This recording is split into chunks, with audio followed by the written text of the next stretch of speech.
दोस्तों, जैसा कि आपको पता है कि चाइना ने एक आर्टिफिशियल सूरज बनाया है। आखिर ये बात कितनी सच है?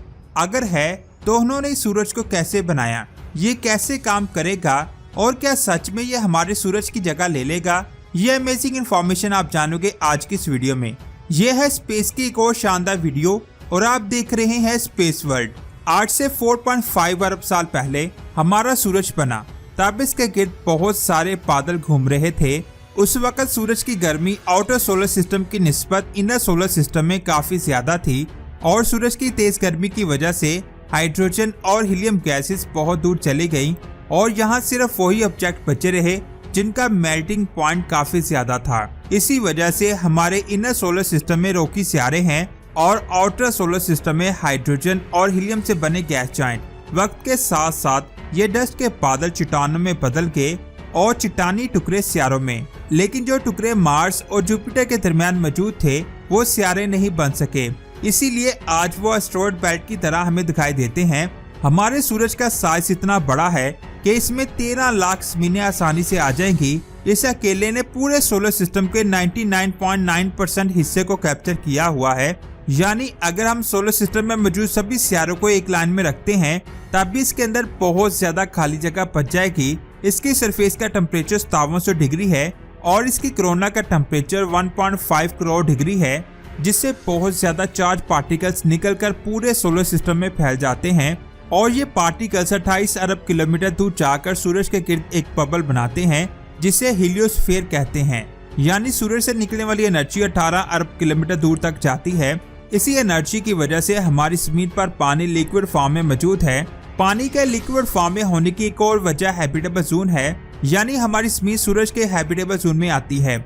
ये हमारे सोलर सिस्टम का वो एरिया है यहाँ ना टेम्परेचर इतना ज्यादा है और ना कम, बल्कि ऐसा टेम्परेचर है जिसमें पानी लिक्विड फॉर्म में रह सके। अगर हमारी जमीन सूरज के ज्यादा करीब होती तो ये पानी भाप बनकर उड़ जाता और अगर सूरज से ज्यादा दूर होती तो ये पानी बर्फ बन जाता। लेकिन हम ऐसी जगह पर हैं यहाँ पानी लिक्विड फॉर्म में मौजूद है। सूरज से आने वाली एनर्जी की वजह से हमारी जमीन पर हवाएं चलती हैं, बारिश होती है, फसलें उगती हैं, हमारे जिस्म को तवानाई मिलती है और इसी एनर्जी को हम ईंधन के तौर पर भी इस्तेमाल करते हैं। लेकिन मेरा एक सवाल है, जैसे जमीन पर आग जलाने के लिए हमें ऑक्सीजन और लकड़ियों की जरूरत पड़ती है और ये आग तब तक चलती है जब तक लकड़ियाँ खत्म नहीं हो जाती। लेकिन जैसे ही लकड़ियाँ खत्म होती हैं तो आग भी बुझ जाती है। लेकिन मेरा एक सवाल है कि आखिर बिना किसी ऑक्सीजन और लकड़ी के हमारा सूरज पिछले 4.5 अरब सालों से कैसे मुसलसल चल रहा है? तो ये बात आप जान लें कि हमारा सूरज जलता ही नहीं है, इसकी ये एनर्जी निकलती है इसके अंदर होने वाले खास अमल की वजह से, जिसे हम न्यूक्लियर फ्यूजन कहते हैं। हमारा सूरज हाइड्रोजन से मिलकर बना है। जब सूरज की ग्रेविटी हाइड्रोजन के एटम पर बहुत ज्यादा प्रेशर डालती है तो ये एटम आपस में जुड़कर हीलियम में बदल जाते हैं, जिससे बहुत तेज रेडिएशंस निकलती है और ये रेडिएशंस एनर्जी की सूरत में हमारी जमीन तक आती है। सूरज 700 करोड़ वाट एनर्जी को हर रोज हमारी जमीन पर भेजता है। अगर हम जमीन पर मौजूद सभी दरख्त, कोयले और दूसरी चीजों से एनर्जी हासिल करें तब भी हम इतनी ज्यादा एनर्जी हासिल नहीं कर पाएंगे जितनी सूरज एक दिन में हमारी जमीन पर भेजता है। अगर हम ऐसा करते हैं तो एक तो हमें बहुत ज्यादा मशीनरी और लोगों की जरूरत पड़ेगी और साथ ही इसका असर हमारी जमीन के एटमॉस्फेयर पर भी होगा, जिसमें हम इंसानों का रहना मुश्किल हो जाएगा। अगर एनर्जी को हासिल करना इतना ही ज्यादा मुश्किल है तो हमें एनर्जी की जरूरत ही क्यों है? तो ये बात आप जान लें कि आज हम इतने एडवांस हैं लेकिन फिर भी हम स्पेस में ट्रैवल नहीं कर सकते। हमारी कायनात इतनी बड़ी है कि इसमें ट्रैवल करने के लिए हमें बहुत ज्यादा रफ्तार की जरूरत है और जितनी ज्यादा हम रफ्तार हासिल करेंगे हमें उतनी ही ज्यादा एनर्जी की जरूरत होगी। मिसाल के तौर पर हमारा करीबी स्टार प्रोक्सिमा भी हमसे 4.2 लाइट ईयर दूर है।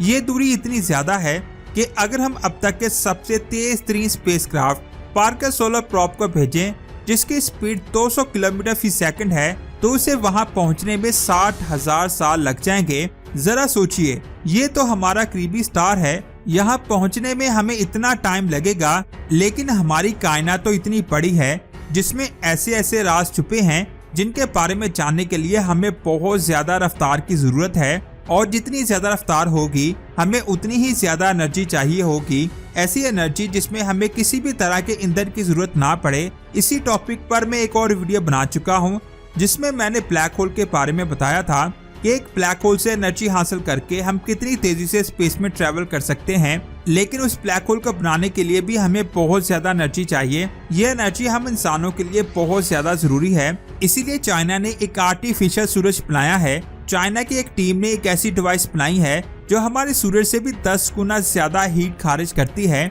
ये डिवाइस एक आर्टिफिशियल सूरज की तरह है। इस डिवाइस का नाम है एक्सपेरिमेंटल एडवांस सुपर कंडक्टिंग टोकामेक। ये सूरज 16 करोड़ डिग्री तक हीट प्रोड्यूस कर सकता है, जो हमारे सूरज से 10 गुना ज्यादा गर्म है। साइंसदानों ने जब इस डिवाइस का फाइनल टेस्ट किया तो ये डिवाइस 101 सेकंड तक 12 करोड़ डिग्री तक गर्म रही। इसके बाद अगले 20 सेकंड तक इसने 1600 करोड़ डिग्री तक का टेम्परेचर हासिल किया। आप सोच रहे होंगे कि सिर्फ 20 सेकंड, तो मैं आपको बता दूं 20 सेकंड के लिए सूरज से ज्यादा टेम्परेचर हासिल करना बच्चों का खेल नहीं है। ये बात भी आप जान लें कि सिर्फ चाइना ही इस तरह के प्रोजेक्ट पर काम नहीं कर रहा, बल्कि दुनिया में 35 से ज्यादा ममालिक मिलकर इस तरह के प्रोजेक्ट पर काम कर रहे हैं। और चाइना का ये प्रोजेक्ट भी इन सभी प्रोजेक्ट का एक हिस्सा है। सबसे पहले 1985 में फ्रांस में इस प्रोजेक्ट पर काम शुरू किया गया था। उनका कहना है कि वो 2035 तक एक ऐसा सूरज बना लेंगे जो पूरी दुनिया को एनर्जी प्रोवाइड करेगा। चाइना ने 2006 में इस प्रोजेक्ट पर काम शुरू किया था और 2018 में इस मशीन ने 100 मिलियन डिग्री से भी ज्यादा टेम्परेचर हासिल किया था, जिससे ये साबित होता है कि चाइना सूरज से ज्यादा हीट हासिल करने में कामयाब हो चुका है। लेकिन अभी भी चाइना का ये प्रोजेक्ट कंप्लीट नहीं है। चाइना के मुताबिक इसे कंप्लीट होने में 30 साल से ज्यादा का वक्त लगने वाला है। ये भी बात आप जान ले कि चाइना सिर्फ और सिर्फ आर्टिफिशियल सूरज ही नहीं बना रहा, बल्कि वो 2 और प्रोजेक्ट पर काम कर रहा है। इनके नाम है HLA2 रिएक्टर और RJ-TEX। चाइना का ये सूरज सेम वैसे ही हीट पैदा करता है जैसे हमारा सूरज। इसमें भी न्यूक्लियर फ्यूजन होता है। एक थर्मल आइसोलेटेड कंटेनर में हाइड्रोजन के 2 आइसोटॉप्स ड्यूटेरियम और ट्रिटियम को हाई टेम्परेचर पर फ्यूजन करवाया जाता है। इस फ्यूजन से हीलियम बनता है, जिससे बहुत ज्यादा एनर्जी निकलती है। ये प्रोसेस एक थर्मल आइसोलेटेड कंटेनर में किया जाता है, जो कुछ इस तरह दिखाई देता है। 2020 में इस तरह का एक्सपेरिमेंट साउथ कोरिया ने भी किया था और वो 10 करोड़ डिग्री तक टेम्परेचर हासिल करने में कामयाब हो पाए थे। इस एक्सपेरिमेंट को K-STAR का नाम दिया गया था। बेशक चाइना और कोरिया ने सूरज से भी ज्यादा टेम्परेचर हासिल कर लिया है, लेकिन इस टेम्परेचर को ज्यादा देर तक बरकरार रखना बहुत ज्यादा मुश्किल है। जिस कंटेनर में ये प्रोसेस होता है, अगर इसमें थोड़ी सी भी हीट लीक होती है तो पूरा प्रोजेक्ट फेल हो सकता है। इसीलिए इन प्रोजेक्ट्स को कंप्लीट होने में कई साल लग जाएंगे। अगर ये प्रोजेक्ट पूरा हो भी गया तो चाइना दुनिया पर हुकूमत करने के लिए इसका गलत इस्तेमाल कर सकता है। आपको क्या लगता है? नीचे कमेंट्स करके जरूर बताएं और ये भी बताएं क्या चाइना सच में ऐसा कोई सूरज बना पाएगा या नहीं। वीडियो अच्छी लगी तो लाइक करने के साथ साथ इसे शेयर जरूर करें और स्पेस की ऐसी ही अमेजिंग वीडियोस को देखने के लिए हमारे चैनल को सब्सक्राइब करके बेल आइकन को प्रेस करें। अपना बहुत सारा ख्याल रखें। अल्लाह हाफिज।